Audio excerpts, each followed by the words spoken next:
दशानन। 10 सिर थे तो 10 मुकुट रहे होंगे। अब दशानन का क्या स्वभाव है, एक भी मुकुट गिरता था झपट्टा मार के रख लेते थे, गिरने नहीं देंगे, जो होगा देखा जाएगा। बंधु माताओं, कौन है दशरथ, कौन है दशानन, विचार कर लीजिए। जो समय रहते ही अपने बच्चों को व्यापार सौंप दे, घर द्वार का कार्य सौंप दे, व्यापार सौंप दे, संसार का बोझ सौंप दे, बैठ के भजन करे, सत्संग करे, प्रवचन सुने, स्वाध्याय करे, जप करे, समय रहते ही जो बाल बच्चों को सौंप कर निश्चिंत हो जाए, उसे क्या कहते हैं, कौन कहते हैं उसे, दशरथ। उसे कहते हैं दशरथ। और जो जीवन भर बोझा ढोवे उसे क्या कहते हैं, दशानन।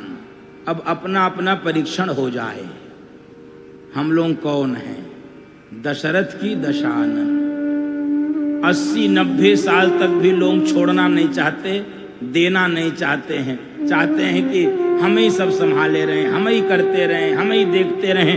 विश्वास भी नहीं होता बहू बेटों पर कि ये भी कुछ संभाल पाएंगे, लगता हम ही करते रहे। जो जीवन भर बोझा ढोता है बंधु माताओं, सत्ता किसी को सौंपना नहीं चाहता है। और बताऊं वास्तविकता क्या है, वास्तविकता ये है कि माया का तो असर होता ही है। हमको इसलिए निश्चिंतता नहीं होती क्योंकि हमने जो संतति तैयार की है वो आपके अनुरूप नहीं है, वो आपके अनुकूल नहीं है। हमने जिन बच्चों का निर्माण किया है वो हमारे अनुकूल नहीं हो पाए, इसलिए कहीं ना कहीं कमी रह गई।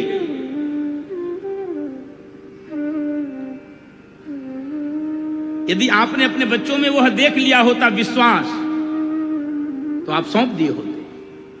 जो नहीं सौंप पाते वो समझते हैं कि नहीं ये अभी इस लायक है, नहीं इस लायक है। इसलिए मैंने परसों निवेदन किया था, ऐसे संस्कार दे दीजिए बच्चों को, ऐसे संस्कार दे दीजिए कि बुढ़ापे में कुछ भी सौंपने में कोई संकोच न हो, कोई कष्ट न हो, किसी प्रकार का अविश्वास न हो। सौंप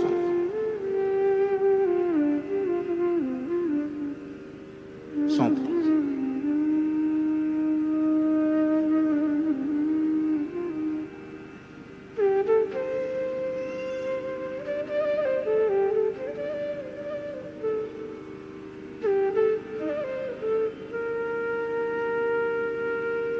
कोई एक आयु तय कीजिए, 60, 70 जो भी चाहिए, उसके बाद भजन में लग